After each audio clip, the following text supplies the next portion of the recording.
Hello, my name is David and this is Douglas, and we are making this video for a CoderDojo Purple Belt Project.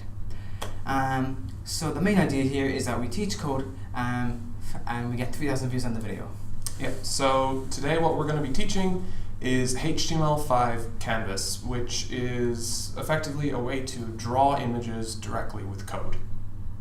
And one of the main uses is games. So it's a bit of a handy thing to know when you're programming and kind of like design, in games. So it's something cool.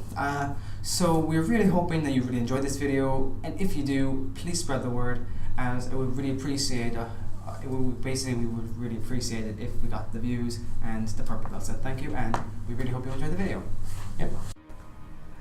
Okay, so before we begin, you would need to have a basic understanding of HTML and JavaScript, because it'll just make it easier to start off. Okay, so to start off with, you will need a text editor. So if you have a PC, you can use Notepad++, or if you have a Mac, you can use Text Wrangler. But just basically open up a text editor, and the first thing you want to do in it is you want to open an HTML file. So the first thing you will want to do in this file is add the URL of your HTML head and body tags. And at the very start, you want to add in a doc-type declaration, and this will basically tell your web browser you're using the HTML5 version of HTML, because HTML5 is the lowest version of HTML you can use to code Canvas. So make sure you have that in, or else your Canvas might not work correctly. Now the next thing you do is, within your body tags, you want to have a pair of canvas tags, and this will basically tell HTML we're going to add a canvas into our web browser. The next thing is you have to have 3 attributes for your canvas. They are ID, which will give your canvas an ID basically, so it can work easily with JavaScript. And the other 2 attributes are height and width, which are pretty much self-explanatory and will give dimensions to your canvas. The final thing, if you want to code your JavaScript together with your HTML file, which will have a pair of script tags, which is, well, you can put it between either your head tags or your body tags. So make sure you have that done, and then we can move on to the JavaScript code.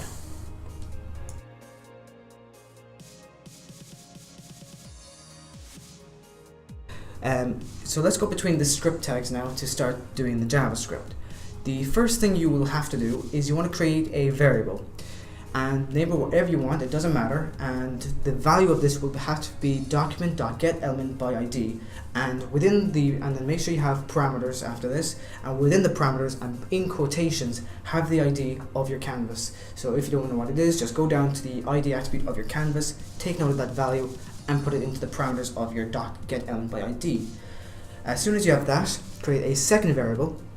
And what you want the value of this second variable to be is, first of all, the first variable .getContext. So if your first variable is var canvas, you want your second variable to be something like var draw, for example, equals canvas, and then the method is .getContext, and in parameters you then want to say 2D in quotations. And basically all these 2 lines of code will simply allow JavaScript to take the canvas and start drawing on it, because HTML alone, weirdly enough, seems to not actually have the ability to draw on the canvas without JavaScript. So the first thing we're going to use HTML5 Canvas for is something simple, a line. I know it doesn't sound interesting, but it's the simplest thing we can do. Now, regardless of whether you're creating a line or a shape, you're going to need this method called .beginPath. So first of all, you need to first call the name of your second variable. So as I said earlier, we're going to use draw, so draw.beginPath, and once you have that down, HTML5 Canvas knows you're going to start drawing something, right? So line or shape, it doesn't matter. The second method we're going to use is draw.moveTo. And basically what this .moveTo method basically means is it's going to take 2 parameters, an x value and a y value, and this is just going to tell HTML5 Canvas whereabouts on your web browser you want the first point to be. And both of these values are measured in pixels. The first one, x, being the distance, the point is from the left side of the screen, and y being the distance it is from the top part. So an easy way to sort of visualize with the point's location is if you're imagining a graph with the 0, 0 coordinate of that graph being in the top left corner of your browser. And then it's working with the numbers being x increments as you basically, as the point moves more to the right, and if x decrements, it moves to the left. And same with y, as y increments, the point moves down, as y decrements, y moves up. So that's the basics behind that. And then the next method, which is draw dot line 2, is the exact same thing, except it just signifies the end coordinate. And then finally you'll say draw dot stroke, and what it'll do is it sort of connect up these points to create a line between them. So it's not too hard, and it's just empty parameters, just like dot begin path.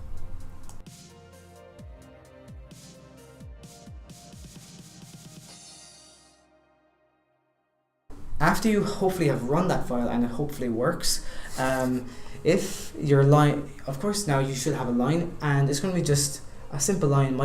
It's a black thin line. So if you'd like to add some style to it, I'm just going to show you guys some line properties. So the first line property we're going to show you is line width, and basically you're going to say draw dot line width equals, and within quotations, I think it's in quotations. Well, I think it's in quotations. You can try it yourself. Just add in the number basically and semicolon. Most likely it'll work without quotations. I haven't done a bit of work on this myself in the past. I'll correct you on it. Then there's the second property, which is color, and this is if you say dot stroke style, and simply this one definitely has to involve quotations. So you can simply state the name of the color, or you can use its RGB or hex value.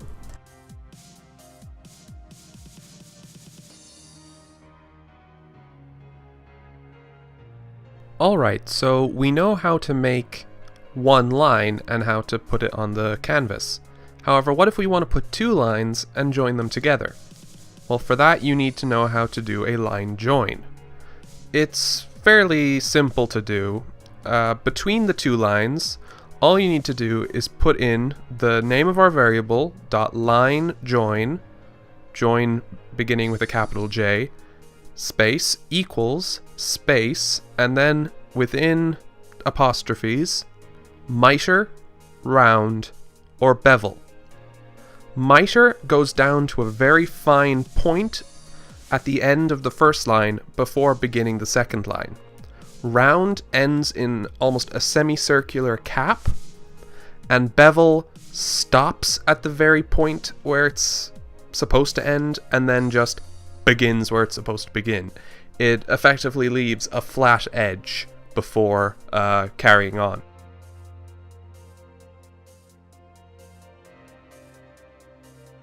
Okay, that's all well and good, but what if we want to just not join lines, but simply add something to the ends of them? Well, for that we need line cap. You put it in very similar to the way you do line join, except instead of the word join, you have the word cap. And instead of miter, round, and bevel, you have butt, round, and square. Butt is the simplest of them. It doesn't really have any special features. It kind of just looks as if you hadn't put anything in at all. Round starts and ends the line with a small semicircle to give it a more rounded appearance, while square looks very similar to butt. However, as far as I can tell, what it does is where butt begins at the point you want to start with the width you want and then just carrying on at the angle, square starts with a square where the center of the square is the point you want to begin at, giving you a little bit of the color before where you wanted to draw the line. So it looks a bit longer. Other than that, I think they're roughly the same. So if you start the square a little later, there's pretty much no difference between that and butt.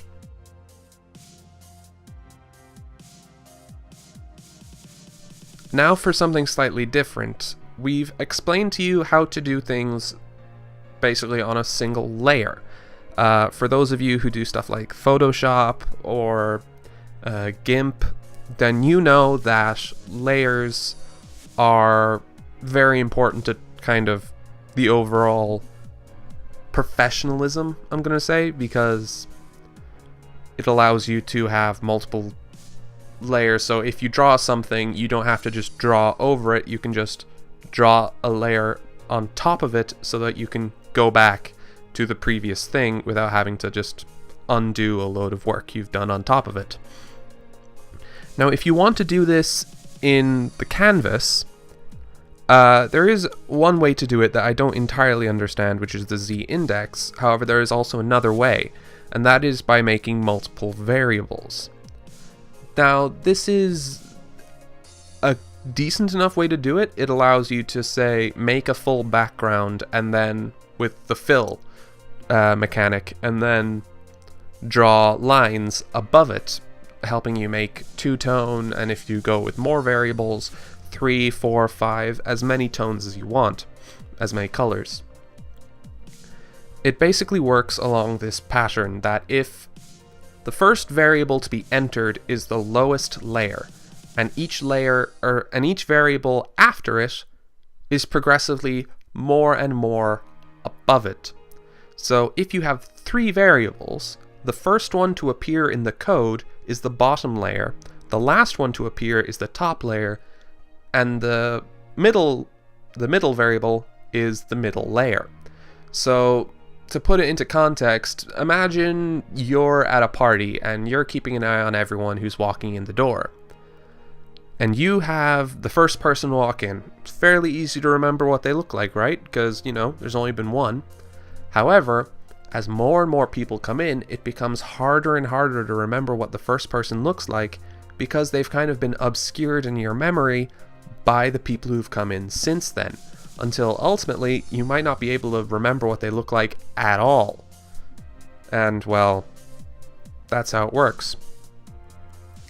So by creating multiple variables, you can create multiple layers on the canvas so that you can have multiple colors and much more interesting designs.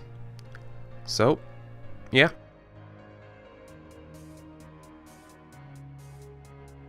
Okay, so now we know a fair amount of stuff, but what if we want to, write words? As far as we know right now, the best way to do that would just be to draw a bunch of lines, and although it would come out looking fairly good, once you get into having to draw curves, that's going to require maybe a bit more forethought. So why not just enter the words? Well, you can. So on top of whatever you already have, create a new variable, maybe call it text. So variable text, var text is equal to canvas.getContext2D. And now we need to pick our font. How about we go for 20 pixels high and the Arial font. So text.font is equal to, and then in single quotes, 20px Arial. For our style, we can use text.fillStyle is equal to, and then put in your color. Put in your color, man.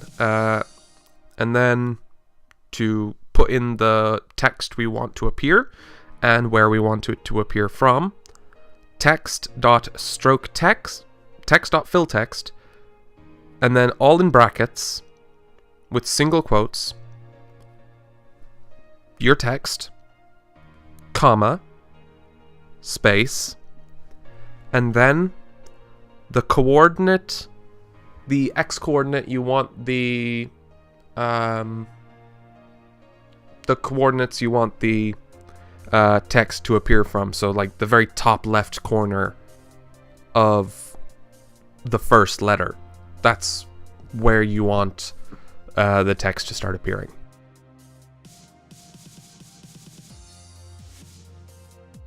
Alright, so now that we've shown you how to do lines and add line properties, now we're going to show you how to do shapes. Now, obviously you can do many different shapes, so you can do polygons, like just triangles, pentagons, hexagons, so etc, etc, and you can do rectangles and squares. Now, what's interesting is that as I said in the previous topic, that you can use line2 to signify a checkpoint in the line or the finishing point, and move2 to signify the start point. And it's via this series of dot line 2s you can do multiple lines within one path. And eventually you can use all these eventually to connect up and create a shape. And what's interesting then is that there's this new method called dot close path. And basically, if you're just after defining 2 lines, you can actually mention after the second line dot close path, and what it'll do is it'll get the last point mentioned in your entire path and connect to the very first one mentioned. So it'll basically create a shape out of that. So you don't have to check what the first point mentioned was and create a new dot line 2 method and state that as a new line. So if you have a line and you've a path, and you've mentioned 3 lines and you've dot close it'll create 4. So 5 lines, use close path, it'll create 6. That sort of stuff, and it'll create shapes simply out of that. Now for rectangles and squares, these could using this method called .rect, it'll defaultly or just simply create the shape for you. Now of course then you'll within the .rect method you will need to give 4 parameters. Your first 2 will basically be your x value and y value respectively of the coordinates, and these points will basically tell your web browser where the top left corner of your square or your rectangle will be. The third value, or the third parameter really, would be, say, the width of your square or rectangle. And then finally the fourth parameter is going to be the height of your shape. So once you know that, this shouldn't be too hard to understand.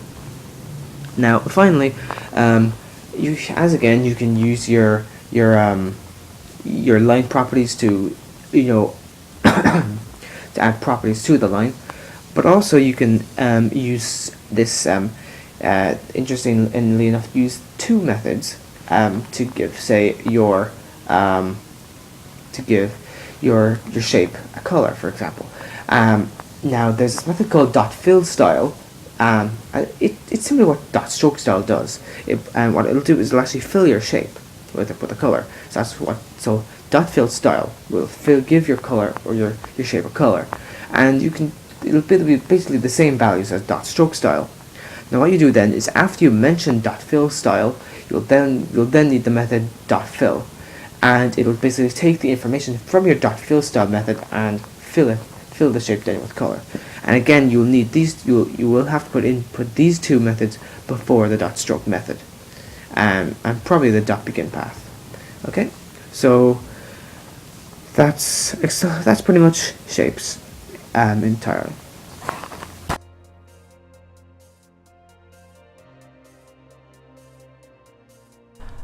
Alright, so now we're going to talk about other shapes such as circles, as we never covered them yet.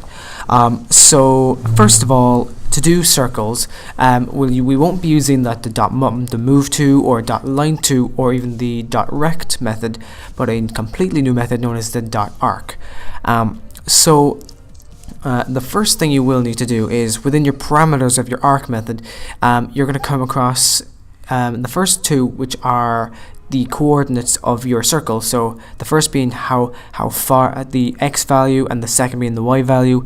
That's pretty simple. The third parameter is also very simple, radius, since obviously you can't have a circle without a radius.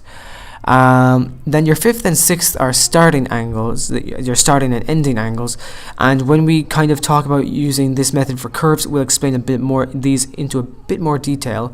But what you will need to know is that these angles don't use things like 180 or 270 or 90, because those are the degrees in the angles in degrees. But with the way that HTML5 Canvas works is they actually use what are called radians. And if you don't know what radians are, we're not going to be going into a lengthy explanation as it could lead us off topic. So for the while, we're just going to direct you to this Wikipedia article. I know it sounds a bit like that we're trying to be non-professional here, but don't worry. Hopefully after checking the Wikipedia article out, that you should understand them. and the final parameter is in this case optional, because it's much more commonly used when using the arc method, but it's basically what is called a boolean, which is true or false. And this basically states if you want to draw your circle anti-clockwise or clockwise. But as you know, we're drawing a circle, so it can go in either direction. So we're not going to into a lengthy explanation on this, but we will be when we're talking about curves. So now, even though I've mentioned about the starting and ending angles, what we will have to understand is the starting angle will have to be 0, and as I said, since this is in radians, we can't say 360 as our ending angle, or else we'll just totally screw up our code. Now, one thing I can tell you is that the radius is the when we're using radians, to state 360 degrees in radians, so we can just know what we're going to write down as the value of our ending angle, is 2 pi, and this, let's say there's like a pi amount of radians, technically speaking, in 180 degrees. So simply by saying pi by 2 will give you your ending angle result, and pi using JavaScript is via the math.pi, with pi all in complete uppercase to use. So hopefully that you understand the circle, and now we're going to move on to curves.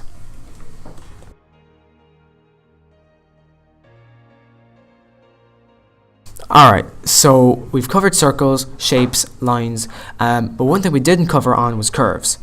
Now, as I said when I was referring to the circles, that you can use this arc method to make curves.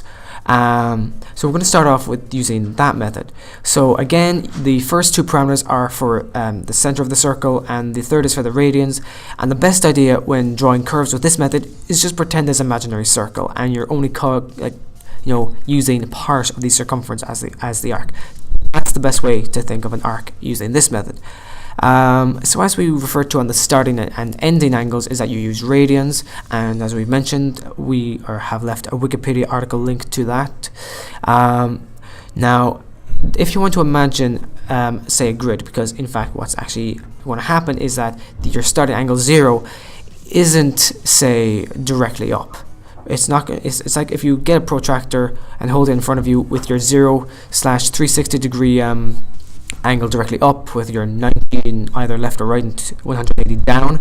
It's a bit different in HTML5 Canvas's case, because the 0 is more to the right. So it's like, say, you just have your 360 degree angle on the right, with your 180 on the left, and the 90 degree up on top, and 270 degrees on the bottom.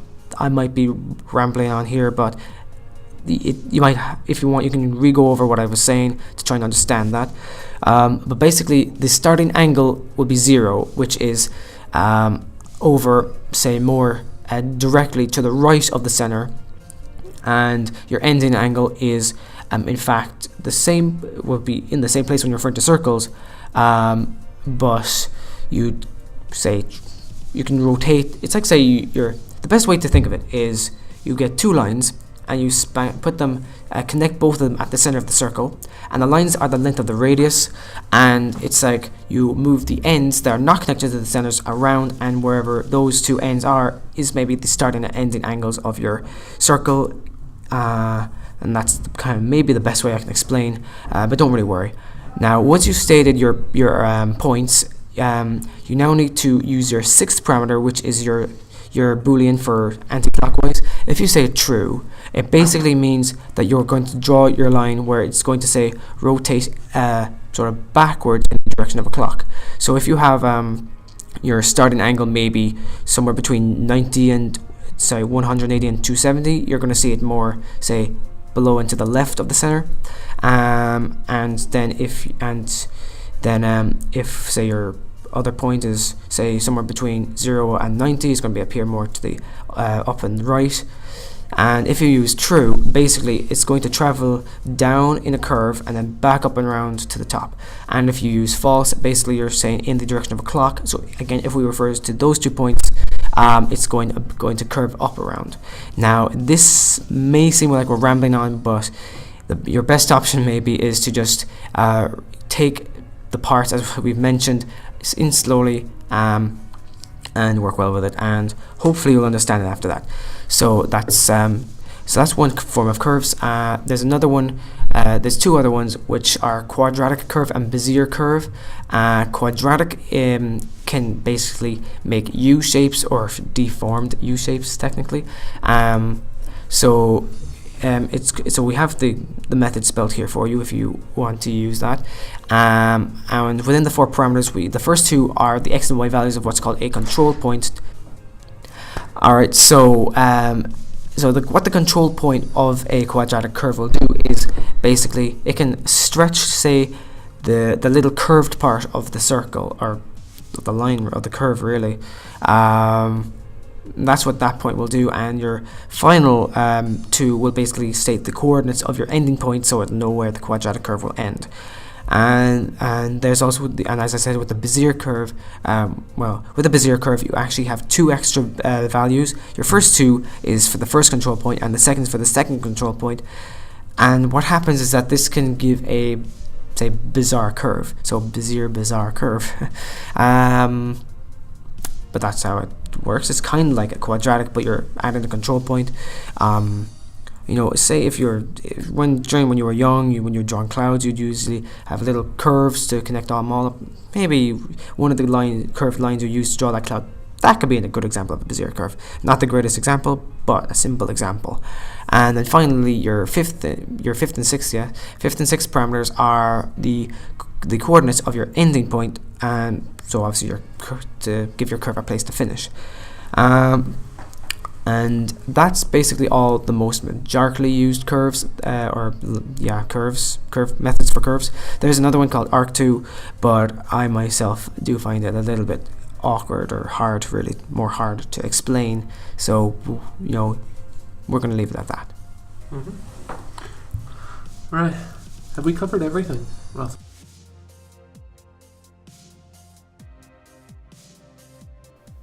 Okay, so now, what if you want to put in images?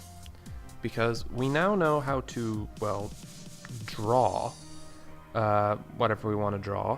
I'm going to delete the circle to make room for this, and I apologize for having to copy-paste, but I couldn't remember this off the top of my head. Obviously, first you have to create a variable, which is called image object here, but you can call it whatever you like, obviously. Space equals space, new space, then image, capital I, brackets, semicolon, image object dot onload, space equals space, function, brackets again, and then within curly brackets or squiggly brackets, context dot draw image. We need to put in canvas dot draw image, image object x y.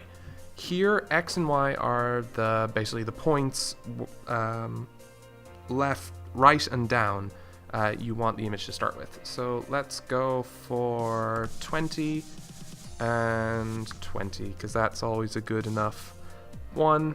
Then you close the squiggly brackets and put semicolon, image object dot source src space equals space, and then within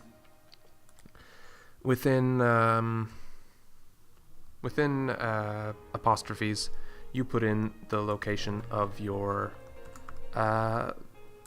basically your image, which I'm using just a version of the CoderDojo logo for this. So now on screen should be what it looks like. Okay, it appears I messed up a little. I don't have to say canvas here. I need to actually make a new variable. The variable for new image is actually within another variable for the layers. So I need to enter, obviously, get context 2D again, so that we can have our image, and from here I need to do image because that's the name of the variable it's supposed to appear in. So let's see if this works.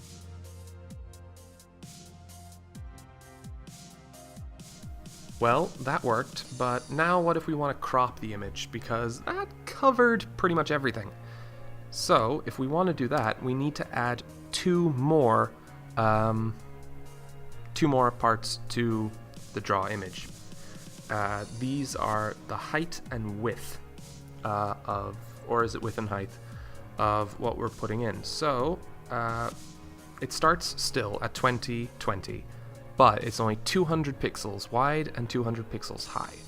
So, we get a result that looks a lot like this.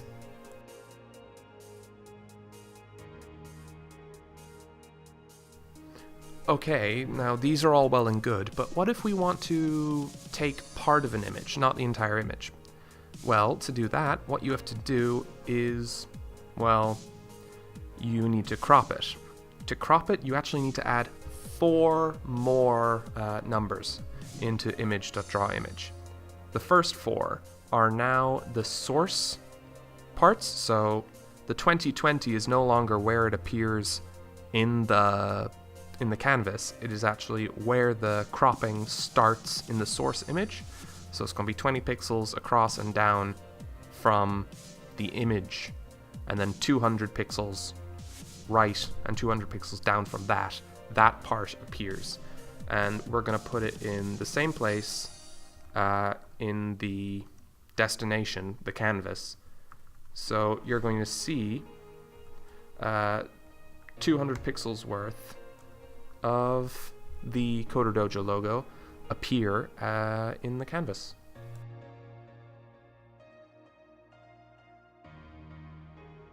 Okay, so we hope you enjoyed the tutorial on HTML5 Canvas. If you did, it would be great if you could spread it to your friends, leave a like, don't hit it with any appendage or anything, just click it. Yeah, just click the like button. Or if it's touchscreen, tap it. Yeah, whatever. Just hit the like button, and please leave a comment if you did like the tutorial. Pretty much that. And if you want to subscribe, we always love good people who want to see what we do. So thank you. Thank you. Goodbye.